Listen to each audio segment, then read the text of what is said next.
Rüyada insanlar görmek.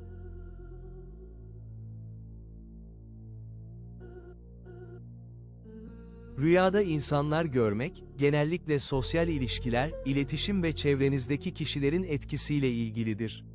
İnsanlar, hayatınızda önemli roller oynayan dostlar, aile üyeleri veya iş arkadaşları olabilir.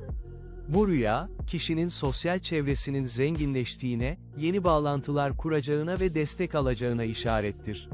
Rüyada farklı insanlar görmek, hayatınıza farklı bakış açıları ve deneyimlerin gireceğini gösterir.